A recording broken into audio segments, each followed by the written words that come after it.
வணக்கம். இன்னைக்கு சமையலோட கலந்து ஒரு பொண்ணோட கதையும் சொல்றேன் கேளுங்க. கேட்டுட்டு உங்க கருத்தை கமெண்ட்ல சொல்லுங்க. அந்த பொண்ணு யாருங்கிறத வீடியோட எண்டுல சொல்றேன். கல்யாணம் முடிச்சு 7 நாள் ஆன பொண்ணு 5 நாள் அம்மா வீட்ல இருந்துட்டு மாமியார் வீட்டுக்கு வந்து 2 நாள் தான் ஆகுது. டின்னர் டைம் ஆயிடுச்சு. வீட்டு ஆம்பளைங்க எல்லாருமே வெளியில போயிருக்காங்க. இன்னும் யாருமே வீட்டுக்கு வரல. வயசானவங்க எல்லாம் சாப்பிட்டு படுக்கவே போயிட்டாங்க. இந்த பொண்ணும் அவங்க நாத்தனாரும் மட்டும் வெயிட் பண்ணிட்டே இருக்காங்க சாப்பிடாம. ஒரு வழியா வீடு வந்துட்டாங்க. வந்ததும் முகம் கை காலெல்லாம் கழுவிட்டு வரேன்னு சொல்லிட்டு போயிட்டாங்க. அதுக்குள்ள இவங்க இட்லி சட்னி தண்ணி தட்டுன்னு எல்லாத்தையும் எடுத்து வச்சு 2 பேரும் சோஃபால உட்காந்து வெயிட் பண்ணிட்டு இருக்காங்க. தூங்கிட்டு இருந்த மாமியார் எழுந்து வெளியே வராங்க. வந்தவங்க இந்த புது பொண்ணை பாத்துக்கிட்டே கிச்சனுக்குள்ள போறாங்க. போனவங்க புது பொண்ணை பேரை சொல்லி கூப்பிடுறாங்க. அந்த பொண்ணு எழுந்து வந்து என்ன அத்தை அப்படின்னு கேட்கறா. ஒரு சொம்புல தண்ணியை மொண்டு அவ கையில கொடுத்துட்டு அங்கிள் வீட்டுல இருக்கும்போது இனிமே சோஃபால உட்காரக்கூடாது அப்படின்னு சொல்லிட்டு தண்ணி எடுத்துட்டு போய் அங்க வை அப்படின்னு சொல்லிட்டு மறுபடியும் அவங்க தூங்க அந்த ரூமுக்குள்ள போயிடுறாங்க. இந்த பொண்ணுக்கு பேர் அதிர்ச்சி. ஏன்னா சொன்னவங்க ஒரு மாமியார் மட்டும் இல்ல, ஸ்கூல் டீச்சரும் கூட. குழப்பத்திலேயே இந்த பொண்ணு நடந்து ஹாலுக்குள்ள போறா. அங்கிள்னு இவங்க யார சொல்றாங்க? மாமனார சொல்றாங்களா இல்ல அவ புருஷன் அங்கிள்னு கூப்பிடுற தங்கச்சி புருஷனை சொல்றாங்களான்னு சொல்லிட்டு அவளுக்கு ஒரு பெரிய குழப்பம். அன்னைக்கு நைட் அவளால சாப்பிடவும் முடியல, நிம்மதியா தூங்கவும் முடியல. இத கணவர்கிட்ட சொல்லலாமா வேணாமா? சொன்னா சராசரி பொண்ணு மாதிரி வீட்டுக்கு வந்த 2வது நாளே மாமியாரை பத்தி குறை சொல்றா அப்படின்னு புருஷன் நினைச்சிருவாரோ அப்படின்னு அவளுக்குள்ள ஒரு பெரிய கலக்கம் இருந்து. இன்னொரு பக்கம் புள்ள கிட்ட மருமக சொல்லி கொடுத்துட்டாலே அப்படின்னு மாமியார் எதுவும் சொல்லுவாங்களோ அப்படிங்கிற கலக்கமும் இருந்து. அக்கா மாமா பெரியப்பா பெரியமா சித்தப்பா சித்தின்னு ஒரு பெரிய கூட்டு குடும்பமா இருந்ததுனால தான் மூத்த மருமக அப்படிங்கறதுனாலையும் இத பத்தி யார்கிட்டயுமே அவளால கேட்டு தெரிஞ்சுக்கவும் முடியும். எல்லாரும் வேலைக்கு போறவங்களா இருந்ததுனால ஒவ்வொரு ஞாயிற்றுக்கிழமையும் எல்லாரும் ஒண்ணு சேருவாங்க. அவ கல்யாணம் ஆகி போன முதல் ஞாயிற்றுக்கிழமை அன்னைக்குதான் வழக்கம் போல எல்லாரும் ஹால்ல ஒண்ணு கூடி இருந்தாங்க. மாடியில இருந்து இறங்கி வந்தாங்க இந்த பொண்ணும் பையன். வாமா உட்காரமான்னு சொல்றாங்க. ஹால ஃபுல்லா சுத்தி பார்த்தா 3 சீட்டர் சோஃபா, சிங்கிள் சோஃபா, சேரு, ஊஞ்சல்னு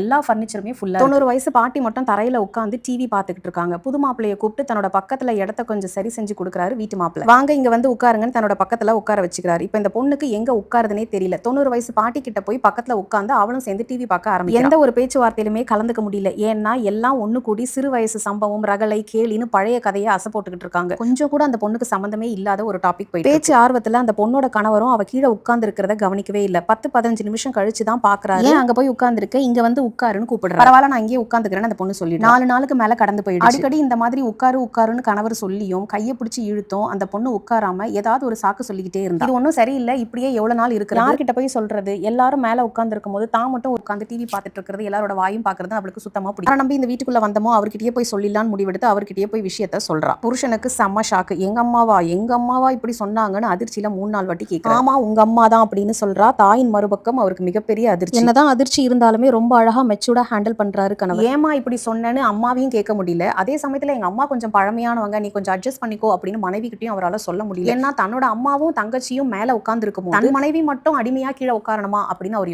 யோசிச்சதோட மட்டும் இல்லாம அடுத்த நாள்ல இருந்து அவங்களுக்கு முதல் குழந்தை பிறக்கும் வரை மனைவிக்காக தானும் தரையில் உட்கார பழகிக்கொண்டார். யார் சொன்னாலும் சரி, எத்தனை பேர் சொன்னாலும் சரி, மனைவி கூட இருக்காங்க அப்படின்னா கண்டிப்பா தரையில தான் உட்காரு. இது அந்த மாமியாருக்கு புரிஞ்சாலும் அவங்க அதை புரிஞ்ச மாதிரி காட்டினதே கிடையாது. இப்போ உங்களோட கருத்தை பதிவு பண்ணுங்க. இந்த கதைக்கு சொந்தக்காரி நான் தான், அந்த பொண்ணே நான் தான்.